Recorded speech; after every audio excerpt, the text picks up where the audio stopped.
वैसे आज चांद बड़ा सुंदर लग रहा है नहीं? तुम इसी चांद को देखकर खुश होते रहो, क्योंकि तुम्हारा चांद तो आ रहा है अब हमारे पास। क्या मतलब? चिंकी की बात कर रहे हैं बे। सच कह रहे हैं, भूल जाओ चिंकी को, क्योंकि अब वो हमारी गर्लफ्रेंड हो गई है। ऐसे कैसे?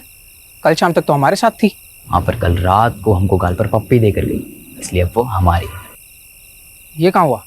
हमारे सपने में हुआ बे, और कहाँ होगा। देखा, डरा दिया ना तुमको। हाँ रे, सच में। तो क्या सोचो? क्या सोचेंगे? कुछ भी नहीं। चलो तुमको एक मजेदार कहानी सुनाता है। एक आदमी था, भोला भाला, घर परिवार वाला।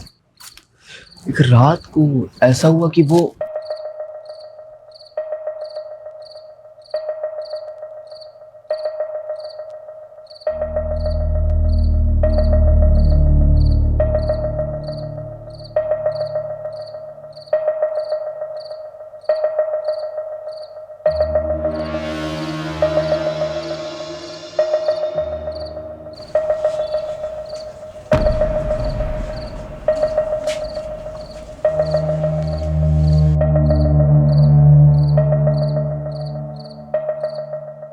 शमीम, ये इतनी रात को कहाँ जा रहे हैं? तुम सो जाओ ज़ेबा, जल्दी ही आ जाऊंगा। और इस थैले में क्या है? पानी की बोतल है, और क्या है। ज्यादा सवाल मत करो ज़ेबा, जल्दी ही आ जाऊंगा, तुम चुपचाप सो जाओ।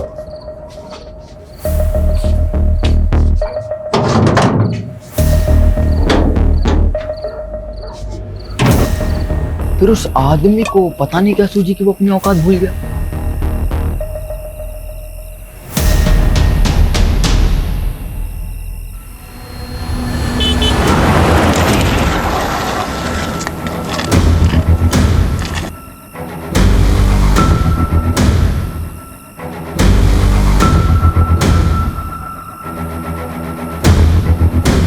फिर क्या हुआ? फिर वही हुआ जो नहीं होना चाहिए था। क्या मतलब?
माल तो चोखा है, थोड़ी लाली लिपस्टिक करेगी, पटाखा लगेगी। बड़ी भी, मेरे कमीशन का आज ही कुछ हो जाता तो।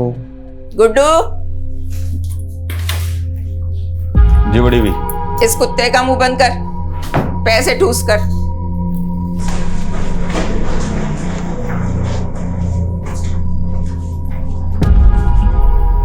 आज से ही काम शुरू करना है, तब तक यहीं रहना होगा, समझी? मुंह में जबान नहीं है क्या? भूख लगी है? खाना नहीं खाएगी तो रात भर कैसे टिकेगी? मैं खाना भिजवाती हूँ तुम्हारे लिए।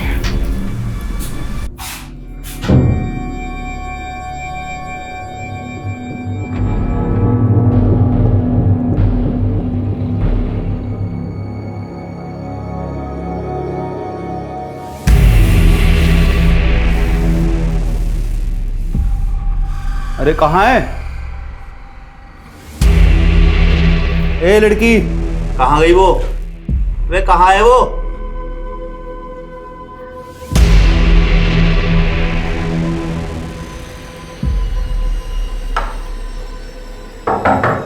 लड़की, ए लड़की, चल बड़ी भी, एकदम चुप। क्या हो गया? चल अंदर चल। कौन है तू? अब तेरा बड़े घर जाने का टाइम आ गया। यादव, शिला सेफ है, जल्दी से आ जाओ। अरे मैडम जी, हम तो सोशल वर्कर हैं, गरीब बच्चियों को काम दिलाते हैं। आपको कोई गलत फहमी हुई है। तेरा पूरा काला चिट्ठा है हमारे पास। इन दोनों को लेके जाओ और तब तक तोड़ो जब तक लाठी और हड्डी में से एक टूट ना जाए। चलो लेके जाओ। चल निकल, चल थाने।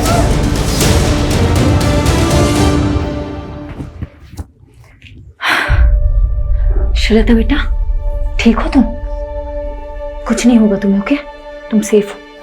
जल्दी से अपने मम्मी पापा के पास पहुंच जाओगी।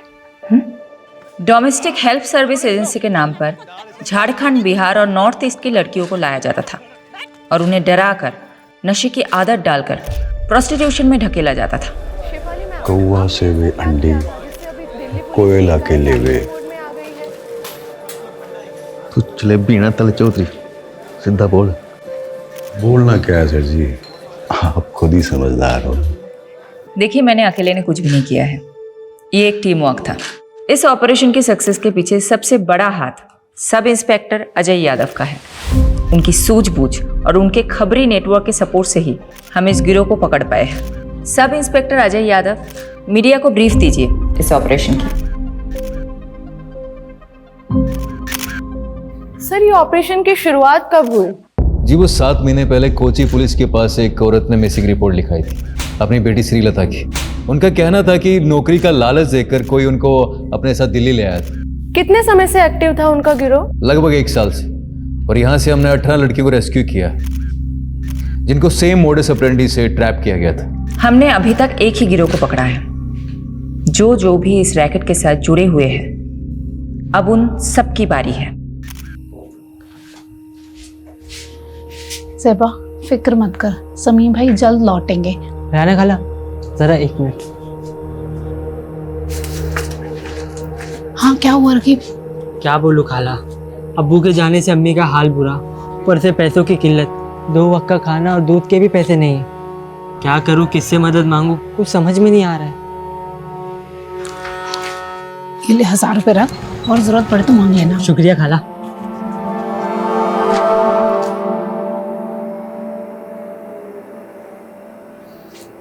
अजीज, शमीम का कुछ पता चला क्या? पुलिस ने कहा है कि वो पता लगाएगी शमीम का।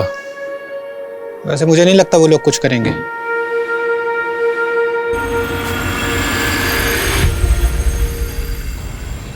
पाव चम्मच हल्दी, 1 कप गाढ़ा दही। दिखाइए तो क्या क्या लिखा। ये देखो। अरे मैडम, ये क्या लिख दिया आपने? मैंने 1 चम्मच लाल मिर्च और पाव चम्मच हल्दी बोला था, सब उल्टा लिख दिया आपने। अच्छा हुआ तुमने देख लिया, वरना पता नहीं मैं क्या कर रही हूँ। एक्चुअली आज आरुषि की फ्रेंड्स आ रही है स्लीप ओवर के लिए, तो मैंने सोचा कि कुछ अच्छा सा बढ़िया सा पंजाबी डिश बना कर खिलाऊं। आई होप आज मैं आरुषि को कोई शिकायत का मौका ना दूं। अच्छा, श्रीलता को मेडिकल एग्जामिनेशन के लिए भेजा था, रिपोर्ट्स आई? जी मैडम, कल शाम को ही आ गई थी। रेप तो नहीं हुआ था उसके साथ, बट काफ़ी मात्रा में उसको ड्रग्स दिए गए थे। डॉक्टर ने बोला है कि 2-3 दिन ऑब्जर्वेशन में रखेंगे। चलो मैं रेसिपी ख़त्म करती हूँ।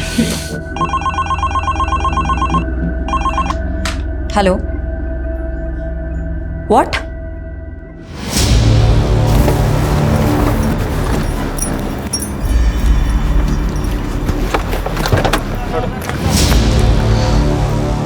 जय हिंद मैम। लाश का चेहरा कुचला गया है, आइडेंटिफाई करना मुश्किल होगा।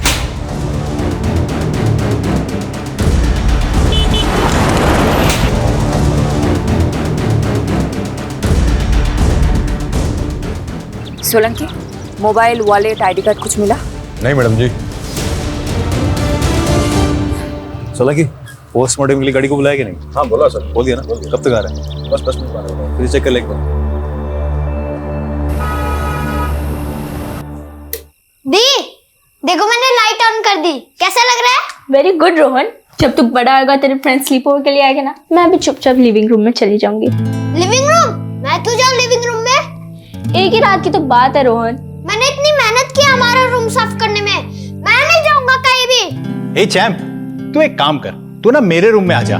ये लोग गर्ल्स नाइट आउट करेंगे तो हम भी बॉयज नाइट आउट करेंगे। मतलब मम्मी आज फिर से डिच करने वाली है? एक और झूठा प्रॉमिस किया मम्मी ने। जाने देना आरू, ये सोच कि तेरी फ्रेंड कितनी लकी है। अगर तेरी मॉम होती तो वो फिर से नई पंजाबी डिश ट्राई करती और हम लोगों को खिलाती, और हमें भी छोटी मोटी तारीफ करनी पड़ती। अभी एक काम करते, तुम लोगों का रूम फिर से सेट करते। ओके, चलो चलो चलो चलो। क्राइम सीन के पास और कुछ नहीं मिला, मर्डर वेपन भी नहीं। मैडम, पोस्टमार्टम रिपोर्ट आ गई। तो विक्टिम की उम्र 45 से 50 के बीच में, और हाँ, उसका खतना भी हुआ था। मतलब मुस्लिम था। और बॉडी पे 10 से ज्यादा घाव थे। और घाव को देख के ऐसा लगता है जैसे तेजदार शूले से किए गए। मर्डर कब हुआ होगा? बॉडी तो काफी सड़ चुकी है, देख के लगता है 4 से 5 दिन तो हो ही क्यों। मैडम, एक काम करता हूँ, विक्टिम के डिस्क्रिप्शन से मेल खाती हुई मिसिंग रिपोर्ट में आसपास के थाने में चेक करवाता हूँ। वैसे मैडम, मैं एक बात बताना भूल गई। हॉस्पिटल से कॉल आया था, श्रीलता की हालत अब काफी बेहतर है। 1-2 दिन में डिस्चार्ज मिल जाएगा और परसों की ट्रेन है उसकी। पारुल, एक काम करना, कल तुम श्रीलता से मिलना। और ये लो, इस पैसों से उसे एक मोबाइल खरीद देना। और परसों तुम खुद जाना उसे स्टेशन छोड़ने। ओके? शेल्टर होम की केयरटेकर जाने वाली मैडम। फिर भी जाना है तुम्हें। यादव सर ना सही कहते, आप हर केस को काफी पर्सनली क्यों ले लेते हो? जब तुम खुद माँ बनोगी तब समझ जाओगी। मैडम, किस्मत साथ दे रही है हमारा इस केस में। ओके, विक्टिम की डिस्क्रिप्शन से मेल खाती हुई मिसिंग रिपोर्ट हमें मिल गई। डिटेल्स बताना। डिटेल्स मैम, 6 दिन पहले नॉर्थ दिल्ली के निर्मल नगर थाने में शमीम खान नाम के एक आदमी की मिसिंग रिपोर्ट लिखाई गई थी। उम्र 45 साल, बीवी और बच्चे के साथ रहता था। बीवी और बच्चे का नाम क्या है? बीवी का नाम ज़ेबा है और बच्चे का नाम रकीब।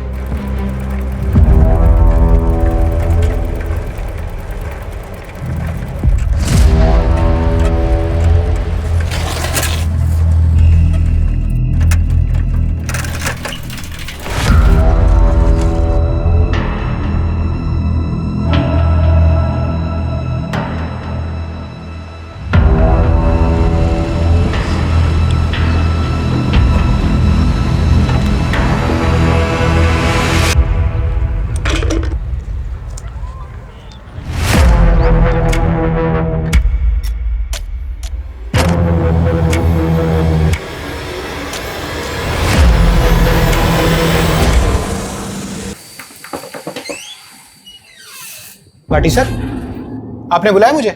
इधर आ, ये देख जरा। क्या हुआ सर? धोखा है मेरे साथ, धोखा। नहीं सर, मैं तो रोज 9 घंटे की पाली खत्म करके ही निकलता हूँ।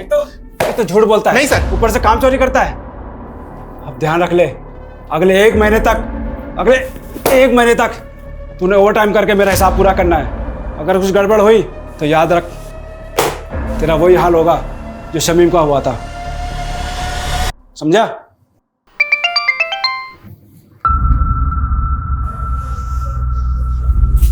ये क्या है?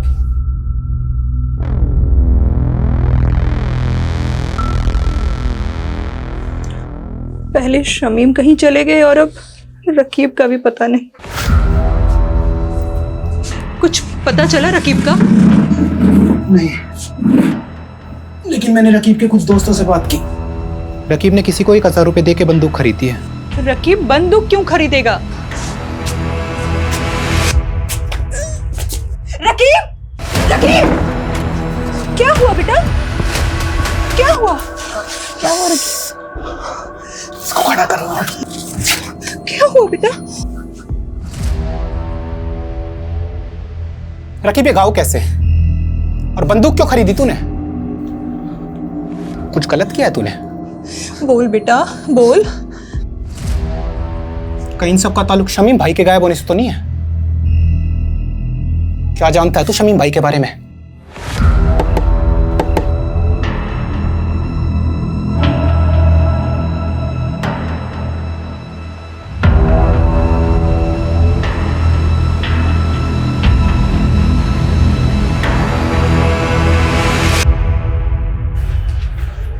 खोलो।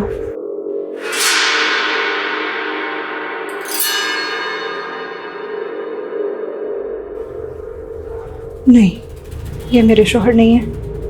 ये शमीम भाई नहीं है मैडम। चलो ज़ेबा। रुकिए। सोलंकी। लाश पे ये कपड़े थे।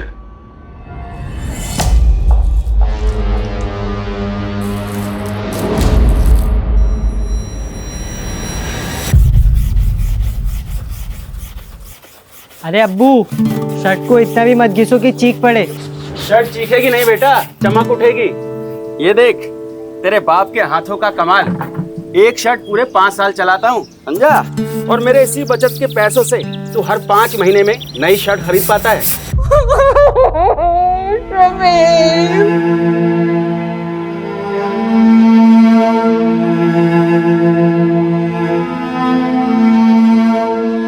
देखिए, मैं जानती हूँ ये सही समय नहीं है बात करने का, लेकिन शमीम की हत्या हुई थी और हत्या को 6 दिन हो चुके हैं। शमीम की किसी के साथ अनबन, झगड़ा, कुछ भी?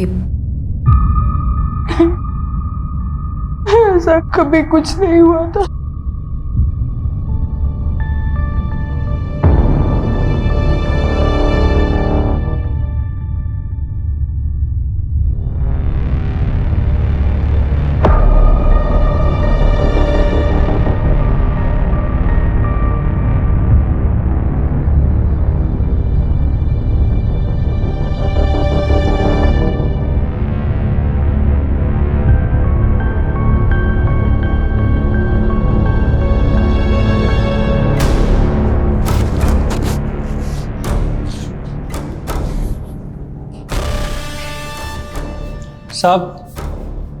साहब वो बड़े साहब से मिलना था।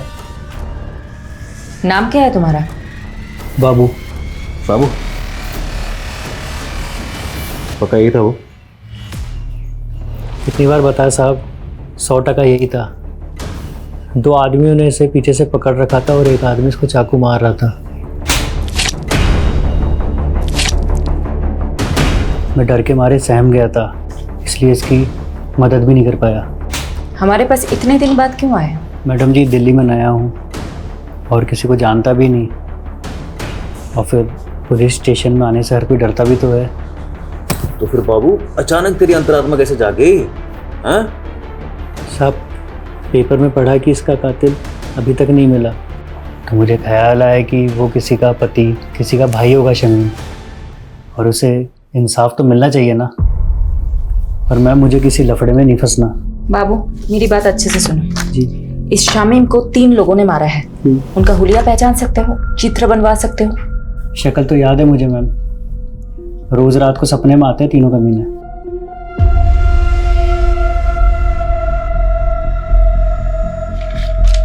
हाँ साहब, हूबहू यही तीनों थे।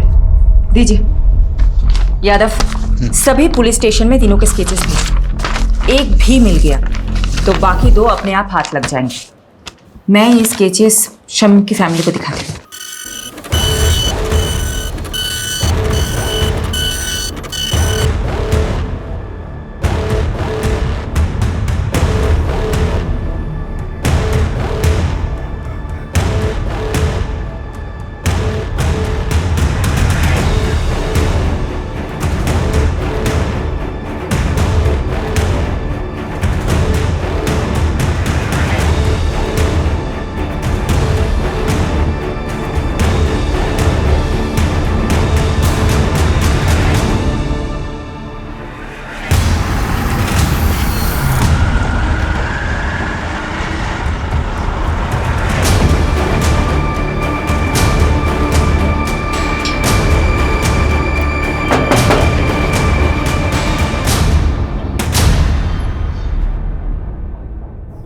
सेबा, तुमने हमें बताया था कि शमीम की किसी के साथ दुश्मनी नहीं है, लेकिन हमें एक आई विटनेस मिला है जिसने 3 लोगों को शमीम को मारते हुए देखा था।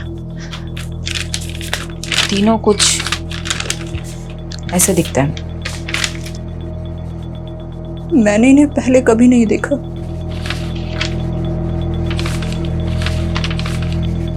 जिस रात शमीम गए थे तभी मुझे अजीब लग रहा था। मैंने उनसे पूछा भी था, ये इतनी रात को कहाँ जा रहे हैं? ज्यादा सवाल मत करो सेबा, जल्दी ही आ जाऊंगा, तुम चुपचाप सो जाओ।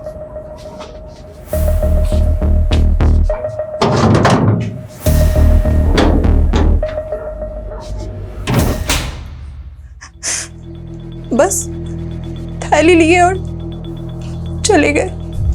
मैडम, ये बात मिसिंग रिपोर्ट में नहीं थी और ना ही कोई ऐसा बैग मिला क्राइम सीन पे। क्या था उस थैली में? शमीम ने बोला कि पानी की बोतल है। पर हाँ, जिस दिन से वो गए हैं मेरे घर से एक छुरा गायब है। ज़ेबा, तुम्हें कुछ भी याद है हमें बताना, ओके? जी।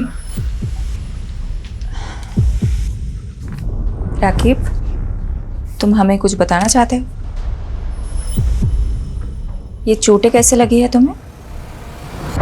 वो कल रात मेरे दोस्त करीम से लड़ाई हो गई मेरी। शमीम घर से छुरा लेके निकला था, कहीं ऐसा तो नहीं शिकारी खुद ही किसी का शिकार हो गया? हो सकता है मैडम। वैसे राकीब का घाव देखकर मुझे तो लगा कि वो जरूर कुछ ना कुछ जानता होगा। सख्ती से पूछे क्या?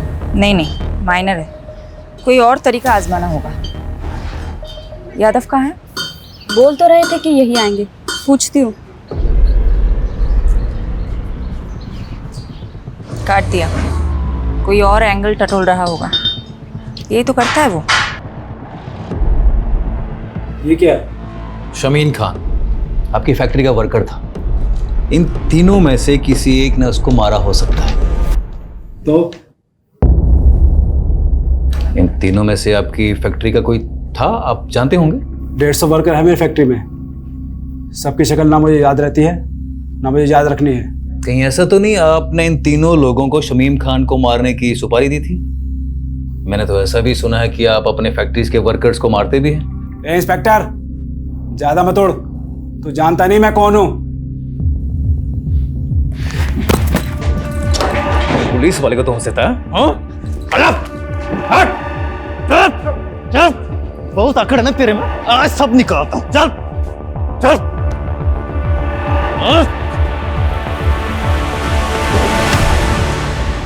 अगली बार घसीटता हुआ सीधा थाने ले जाऊंगा।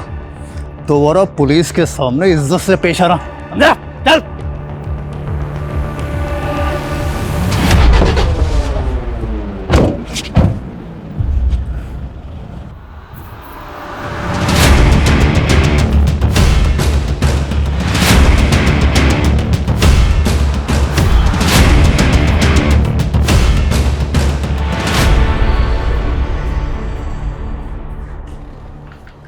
श्रीलता की रात की ट्रेन है ना?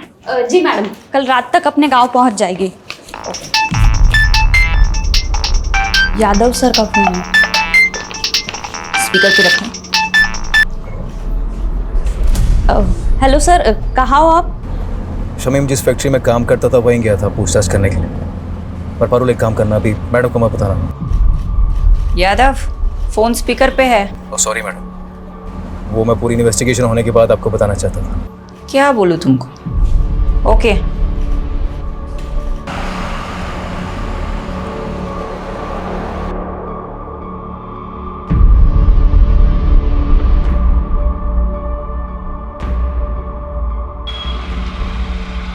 तो देखा क्या? हाँ सर, देखा देखा सा तो लग रहा है।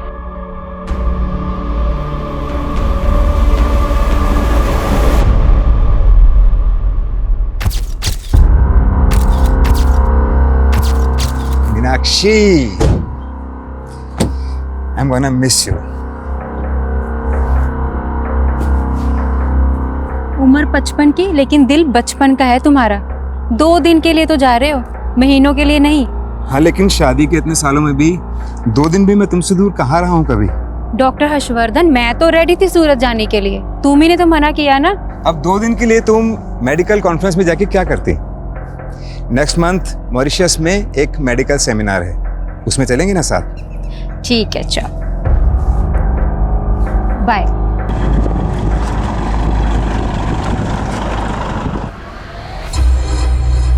दीपक, जरा अपना फोन देना। Yes sir. हाँ, मैं बोल रहा हूँ, दीपक के फोन से बात कर रहा हूँ। दरअसल मीनाक्षी ने मेरे फोन में कोई स्पाई सॉफ्टवेयर इंस्टॉल कर दिया है। मैं दीपक को भेजता हूँ तुम्हें पिक करने के लिए। Love you, bye. सर इसके बारे में मालूम चलते फ़ोन मारता हूँ मैं आपको। पता कर। अच्छा वो रकीब का बायोडाटा निकाला क्या? हाँ सर, पता किया ना सर। राकिब क्या छोटी सी उम्र में गलत लफड़ों में फंसा। भीमलाल नाम का एक बैटिंग माफिया है, उसके साथ जोड़ा। भीमलाला कहीं वही तो नहीं जो बेल से छूटने के बाद लॉटरी के धंधे में घुस गया? वही वाला सर। सर हुआ क्या, जब भी शमीम गायब हुआ ना, राफिक को सीधा शक भीमलाला पे गया और वो उससे मिलने चला गया। ए, क्या कर रहा है ये? पागल हो गया?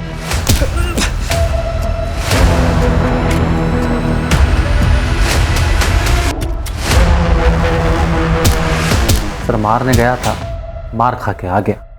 सब मेरी गलती, मेरी वजह से अब्बू की जान गई। मुझे ऑनलाइन गेम की लत लग गई थी जिसमें आप बहुत सारे पैसे कमा सकते हो। भीमलाला अपना मोबाइल और पैसे देता था मुझे गेम खेलने के लिए। ज़्यादा पैसे कमाने की लालच में 2 लाख रुपए कर्ज हो गए मुझ पर। भीमलाला पैसों की वसूली के लिए हमारे पीछे पड़ गया था। उस दौरान अब्बू अजीज अंकल के साथ बिजनेस शुरू करने का प्लान बना रहे थे। अजीज अंकल के दिए हुए 60,000 रुपये मैंने चुरा लिए और भीमलाला को दे दिए। बस बाकी के 1,40,000 कब देगा? वही ब्याज के साथ? दे दूंगा, जल्दी दे दूंगा। लेकिन अब्बू को पता चल गया कि वो पैसे मैंने लिए। बता क्या क्या तूने पैसे? बताता क्यों नहीं? क्या किया? अरे तू आज तेरी वजह से सब कुछ हुआ है। माफ कर दो। क्या जवाब दूं अजीज भाई को? बोल। मुझे माफ कर दो अब्बू। मारो मुझे, मारो, मैं बहुत बुरा हूँ अब्बू, मुझे मारो। क्या कर रहा है? क्या कर रहा है? पागल हो गया है क्या? सुन बेटा, क्या हुआ है? हाँ, हमें बता क्या हुआ है। हम कोई तरकीब निकालेंगे। बोल बेटा। लाला जी, मैं धीरे धीरे आपका सारा कर्ज चुका दूंगा। धीरे धीरे नहीं, जल्दी जल्दी। 15,000 रुपये महीना चाहिए मेरे को तेरे से। तू 15,000? पर लाला जी इतनी तो मेरी कमाई भी नहीं है, कहाँ से लाऊंगा मैं 15,000?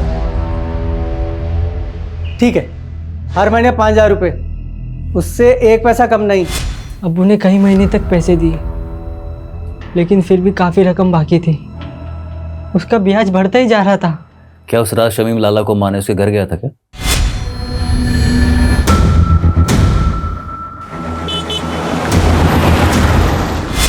ताकि उसका कर्ज ना चुकाना पड़े? लगता तो ऐसे ही है मुझे, इसलिए मैं लाला से अब्बू की मौत का बदला लेना चाहता था। यादव, यादव, बस करो।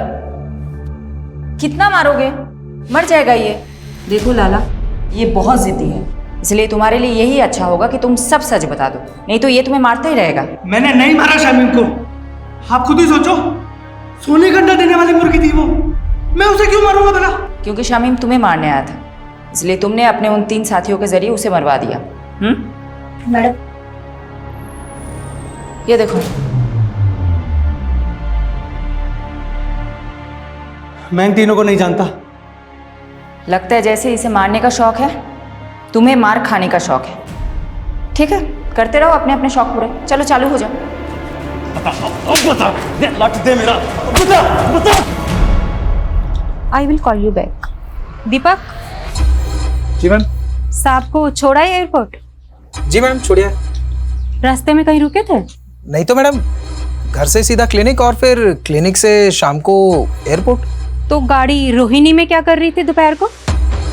कार का जीपीएस मेरे फोन से कनेक्टेड है। झूठ मत बोलना। क्या साहब की माशूका रोहिणी में रहती है? ये सब आप मुझसे मत पूछिए, मैं आपको इस बारे में कुछ नहीं बता सकता, प्लीज। दीपक, दीपक।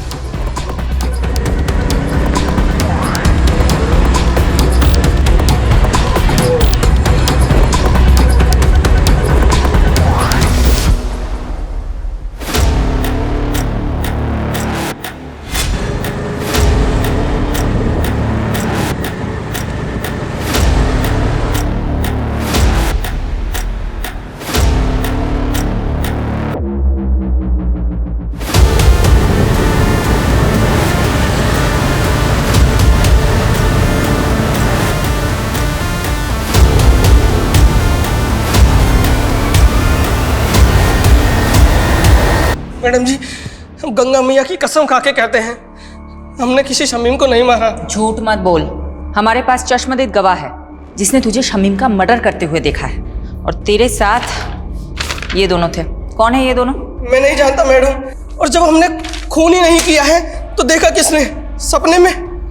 गुनाह कबूल करने में जितना टाइम लगाएगा ना, तेरे लिए मुश्किल उतनी ही बढ़ती जाएगी। मैडम जी, हम रिक्शा चलाकर गुजारा करते हैं और हमने आज तक कोई गलत काम नहीं किया है, और आप तो हम पे सीधा मर्डर का आरोप लगा रहे हैं। मैडम,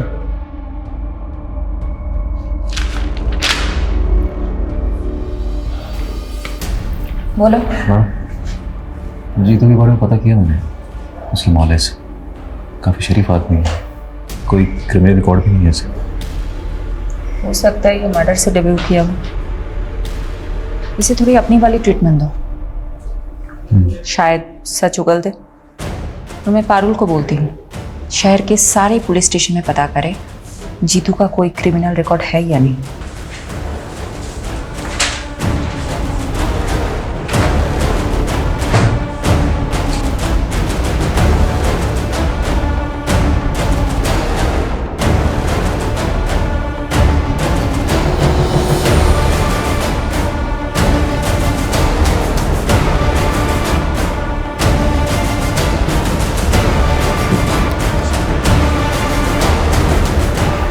सर, यही है वो विभूति प्रसाद। अरे कुछ नहीं किया तूने, वैसे घुमाने लेके जा रहे हैं। मैंने क्या किया साहब? लेके चल इसको। मुझे कहाँ लेके जा रहे हो? लेके चल इसको। जैसी करनी वैसी भरनी।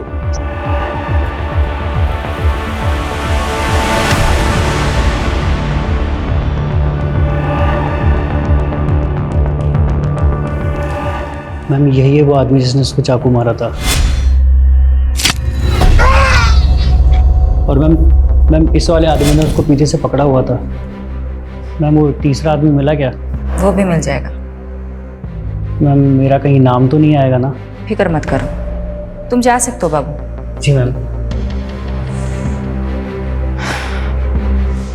मैडम, विभूति प्रसाद एक नंबर का बदमाश आदमी है। कुछ महीनों पहले ये थाने में अपनी मिसिंग बाइक की कंप्लेंट करने आया था। सब रुकिए साहब, यही करो शुरू। सर ये झूठ बोल रहे हैं, हमने कोई बाइक चोरी नहीं की, बल्कि यही हमें परेशान करता रहता है। सब ये एक नंबर का झूठा है साहब। क्या सबूत है तुम्हारे पास? सबूत है हमारे पास, ये देखिए। ये आप ही का बेटा है ना? हाँ सर। बुलाइए इसे। साहब ये झूठ बोल रहे हैं, इनकी बाइक रास्ते में खड़ी थी, वो तो मैंने बस साइड कर दी। बाइक तो चोरी हुई है ना, और आखिरी बार बाइक के साथ आपके लड़के को देखा गया था, इसलिए पूछताछ के लिए इसे हमें थाने ले जाना पड़ेगा। चलो। मैडम, वो बाइक तो बाद में मिल गई, लेकिन कुछ दिनों बाद विभूति फिर से आया। साहब मार डाला, देखिए ना, पता नहीं कौन से जन्म का बदला ले रहे हैं बाप बेटा मुझसे। ये क्या नाटक है विभूति? नाटक नहीं, अटैक हुआ मेरे पे, अटैक इसके बेटे ने किया साहब। सर ये झूठ बोल रहा है, पहले भी इसने मेरे बेटे को फंसाया, अब दोबारा फंसा रहा है मेरे बेटे को। देखिए अनिल जी, डॉक्टर ने इन्हें एग्जामिन किया है और इसीलिए हम लोग यहाँ पर आए हैं। हमें आपके बेटे से कुछ पूछताछ करनी है, बुलाइए उसे। सर वो घर पे नहीं है। आप अपना तलाशी लीजिए अंदर। वो घर पे नहीं है, मेरा यकीन कीजिए। ठीक है, वो जैसे ही घर पर आए भेजो उसे हमारे पास। जी। इन्वेस्टिगेशन से पता चला कि अनिल और उसका बेटा वाकई शरीफ आदमी है, लेकिन ये विभूति एक नंबर का सरफिरा है। ये विभूति उन लोगों को क्यों परेशान कर रहा था? दरअसल मैडम, ये अनिल और उसके बेटे की जमीन हथियाना चाहता था, वो भी सस्ते दामों में, और अनिल उसे बेचना नहीं चाहता था। बस तभी उसने ये ड्रामा खेला। कौन था तेरा तीसरा साथी? कौन तीसरा साथी? क्या कह रहे हो आप? देख विभूति, सीधी तरह बता दे, शमीम के खून में तेरे और जीतू के अलावा वो तीसरा बंदा कौन था? वरना बहुत पीटेगा तू। हाथ मत लगाना मुझे, वरना पूरे डिपार्टमेंट को कोर्ट में घसीटूंगा मैं। तू यहाँ से जाएगा तब ना। तुझे क्या लगता है छोटा केस फाइल करना सिर्फ तुझे ही आता है? हम भी कर सकते हैं। मैडम फोन है आपके लिए। हेलो शिफाली दी, मैं श्रीलता। श्रीलता, कैसी हो तुम? मैं ठीक हूँ, थैंक यू दीदी। ये लीजिए, अम्मा से बात कीजिए। मैडम आप हमारे लिए भगवान, आपका बहुत बहुत थैंक यू। अरे आप मुझे थैंक यू मत बोलिए, आप बस अपना और श्रीलता का ख्याल रखिए, उसे खूब पढ़ाइए। मैं आपके टच में रहूंगी। जी मैडम। बाय। हाँ यादव बोलो। मैडम स्केच वाले तीसरे बंदे का पता चल गया, मैं घसीटते हुए उसे थाने लेकर आता हूँ, आप वेट कीजिएगा। बस बस बस यही है सर। यही है यही बन सर। एक बार आप बंदे को देख लीजिए फिर दे दीजिए। क्यों, क्या हो? स्केच से शक्ल तो मिलती है ना? स्केच से शक्ल तो हूबहू मिलती है, तो लेकिन फिर भी मुझे डाउट हो रहा है। क्या मतलब, कोई डाउट है क्या? अब सर आप खुद ही देख लीजिए। क्या बकवास है ये? आप कह रहे हैं कि मैंने, डॉक्टर हर्षवर्धन ने एक फैक्ट्री वर्कर का कत्ल किया है, वो भी किसी सिरफिरे और ऑटो रिक्शा वाले के साथ मिलकर? देखिए डॉक्टर हर्षवर्धन, हमारे पास आपके खिलाफ सबूत हैं। आप जानते हैं हम किससे बात कर रहे हैं? देखिए आप जो भी है, हम सिर्फ अपना प्रोसीजर फॉलो कर रहे हैं। ठीक है, तो अब मैं प्रोसीजर ही फॉलो करूंगा, और अब मैं नहीं, मेरा लॉयर आपसे बात करेगा।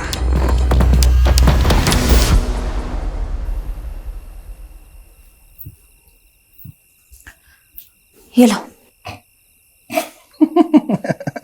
हाँ हाँ, सब हंस रहे हैं मुझ पर, तुम भी हंस लो। सॉरी शिफाली, लेकिन ये तुम्हारा यादव है ना, जोश में होश को बैठता है। गलती सबसे होती है, इट्स ओके। ये गलती नहीं, ब्लंडर था। सीमोन किसी आई विटनेस ने बोल दिया और तुम लोग शहर के नामी डॉक्टर हर्षवर्धन को अरेस्ट करने के लिए निकल पड़े। क्या फायदा हुआ? 5 मिनट में उसका वकील उसकी बेल करा के चला गया। तुम वकील लोग ना कभी पुलिस की प्रॉब्लम नहीं समझोगे। तुम लोगों को मजा आता है कानून के लूप होल्स को निकाल के मुजरिम को बचाने में। तो अब तुमने ये डिसाइड कर लिया कि डॉक्टर हर्षवर्धन मुजरिम है? नहीं, मैं एक जेनरिक बात कर रही थी। देखो, डॉक्टर हर्षवर्धन को हमने पूछताछ के लिए बुलाया, उसका एक बेस था, एक आई विटनेस है जिसने सस्पेक्ट का स्केच बनवाया है। वो हुलिया बिल्कुल मैच करता है डॉक्टर हर्षवर्धन से। इस ब्लाइंड केस में ये एक ही तो स्ट्रॉन्ग पॉइंट है हमारे पास। एक सेकंड, अब मुझे समझ में आ रहा है, अब मुझे एक्चुअल में समझ में आ रहा है क्यों हम गोल गोल घूम रहे थे इस केस में। Thank you for your help. Sorry madam, मेरी वजह से आपको कमिश्नर सर से बात सुननी पड़ी। यादव, ये सब कुछ छोड़ो। पारुल, मुझे इतना बताओ, विभूति प्रसाद, ऑटो ड्राइवर जीतू और डॉक्टर हर्षवर्धन, इन तीनों के कॉल रिकॉर्ड्स चेक किए? जी मैडम, शक करने वाली कोई बात नहीं मिली। इन तीनों के बीच में कोई कम्युनिकेशन? पिछले 1 साल के कॉल रिकॉर्ड्स में तो इन लोगों की आपस में कोई बात नहीं, और ना ही इन तीनों में से किसी का फोन लोकेशन क्राइम सीन के पास मिला। नाउ थिंक, तीनों अलग अलग एरिया के लोग हैं। इन तीनों का आपस में या शमीम के साथ दूर दूर तक कोई कनेक्शन नहीं मिला। इन तीनों को शमीम से जोड़ने वाला एक ही इंसान है, बाबू। और एक खास बात, ये आई विटनेस बाबू खुद चलकर हमारे पास आया था, राइट?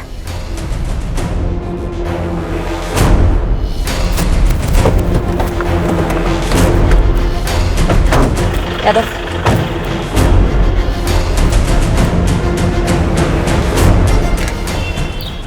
आसपास पता करो बाबू कहाँ है।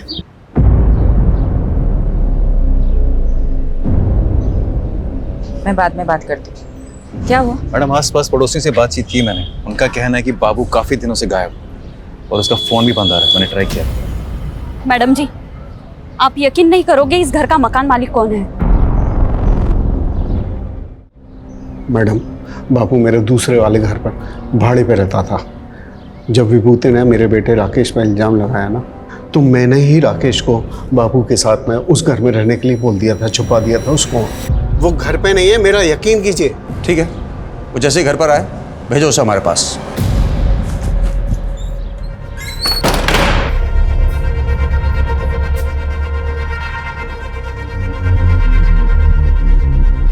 हाँ राकेश, तुम जहाँ हो वहीं रहना, तुम अभी घर मत आना।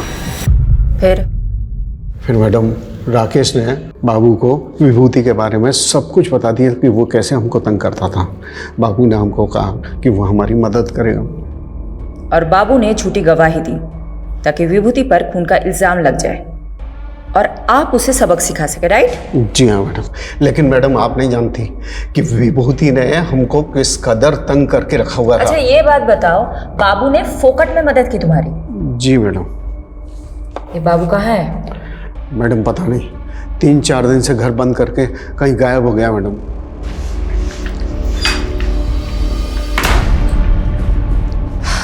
मैडम, बाबू के खिलाफ लुकआउट नोटिस जारी कर दिया है।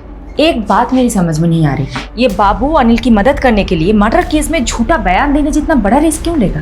मैडम, हो सकता है बाबू शमीम के मर्डर में इन्वॉल्व हो और खुद गवाही देकर अपने शक की पॉसिबिलिटी खत्म करना चाहता हो। पॉसिबिलिटी है। तो बाबू और शमीम का क्या कनेक्शन है? ढूंढते हैं, कुछ तो निकलेगा। मैडम जी, बाबू के पुराने रिकॉर्ड्स चेक कर रही थी। आज से ठीक 5 महीने पहले तक वो फरीदपुर सिकंदराबाद में रहता था। शायद वहां से कुछ इन्फॉर्मेशन मिले।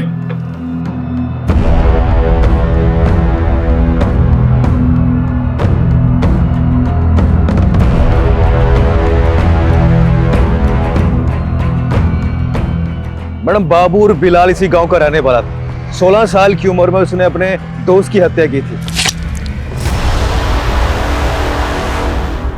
तब से वो गांव छोड़ के फरार हो गया था। सबूत ना होने की वजह से आरोप कभी साबित ही नहीं हो पाया और आज तक ये नहीं पता चल पाया कि बाबू ने अपने दोस्त को मारा क्यों।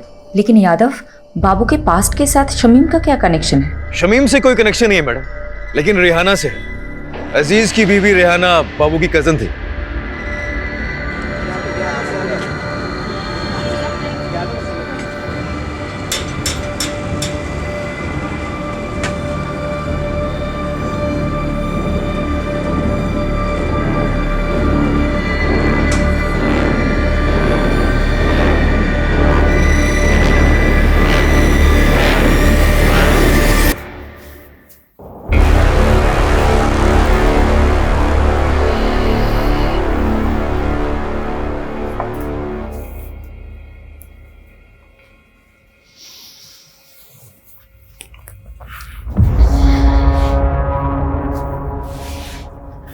बस ज़ेबा, कब तक ऐसे चलेगा?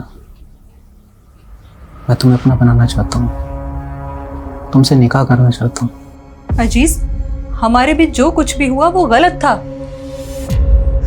जिसकी सजा भुगत रही हूं मैं। शमीम की रूह को मैं और तकलीफ नहीं देना चाहती। ऐसा मत करो ज़ेबा, मैंने सब कुछ तुम्हारे लिए किया है।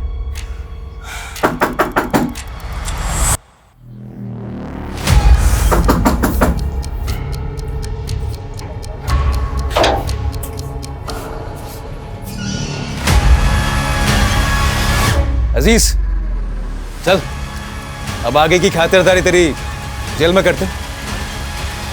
मैं हमेशा से ज़ेबा को पसंद करता था। जब भीम लाला ने शमीम से पैसे हटने शुरू किए तो शमीम काफ़ी चिड़चिड़ा रहने लगा था। वो बात बात पर गुस्सा करता था। मुझे उसकी फिक्र होने लगी तो मैंने एक रोज़ ज़ेबा से बात करने का सोचा। अजीज, मेरी मुश्किलें तो ख़त्म होने का नाम ही नहीं ले रही हैं। रकीब की नादानी ने सब बर्बाद कर दिया। शमीम दिन रात काम करते हैं। मुझे कहीं ना कहीं अंदाजा था कि ये मसला पैसों का है।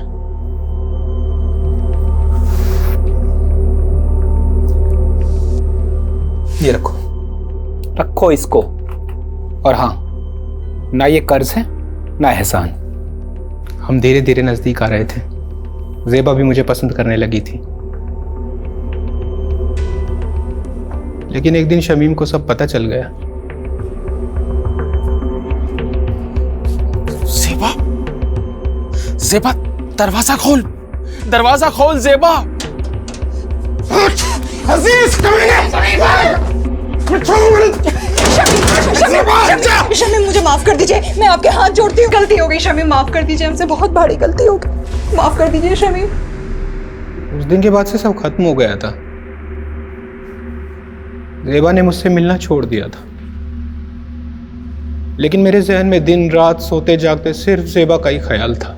तो ज़ेबा को पाने के लिए शमीम को रास्ते से हटाने का प्लान बनाया तुमने? हाँ, बाबू मेरी बीवी रेहाना के गांव का रहने वाला था। गांव में उस पर एक हाफ मर्डर का केस भी चल रहा था। मैंने उससे मदद मांगी।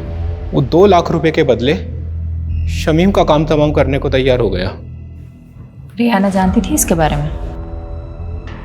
नहीं, सारा प्लान मेरा और बाबू का था। प्लान के मुताबिक मैं एक दिन शमीम से मिलने गया।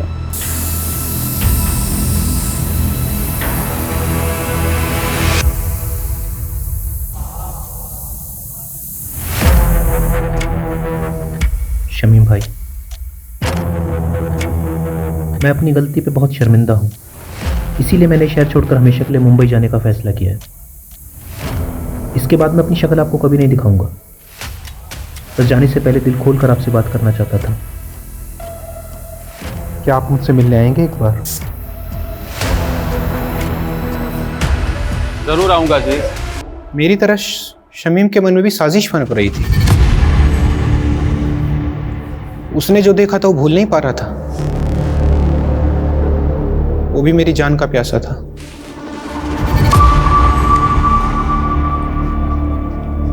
अरे शमीम भाई, बहुत बहुत शुक्रिया आप आए, सच बहुत खुशी हुई। और अब अफसोस होगा कमीने, तेरे को छोड़ूंगा नहीं। तूने मेरे साथ गद्दारी की। माफ करना शमीम भाई, लेकिन ज़ेबा सिर्फ मेरी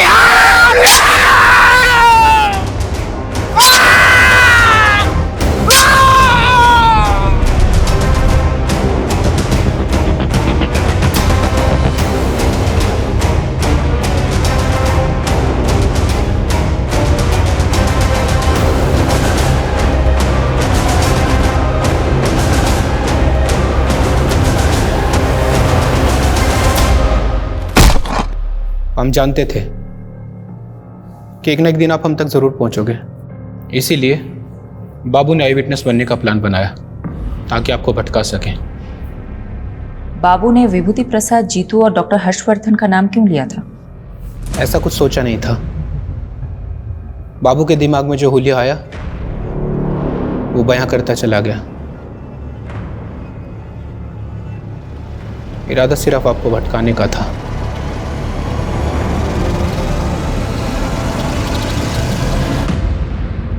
वाह मॉम, खाना बहुत अच्छा बना है। थैंक यू बेटा। यशी बेटा, अब तो कुछ खा ही नहीं रही हो, ऐसे नहीं चलेगा। ये मैंने स्पेशली तुम्हारे लिए बना, खा लो। ये लो, थोड़ा खा लो। मुझे तो लगा था हमारी शायद फ्लॉप होने वाली है, ये तो हिट हो गई।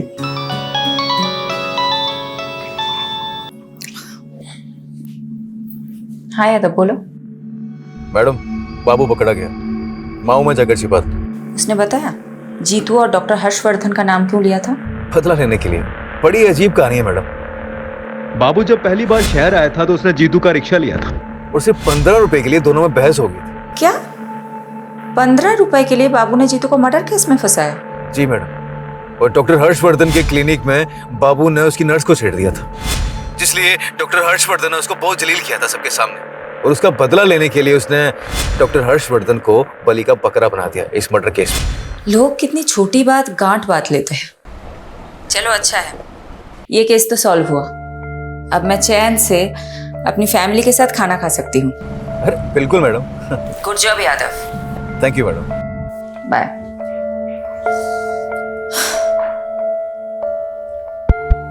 अच्छा सुनो, तुम सब कौन सी मूवी देखोगे, एक्शन या कॉमेडी? Action movie. चलो चलो, खाना खत्म करते हैं, आ जाओ।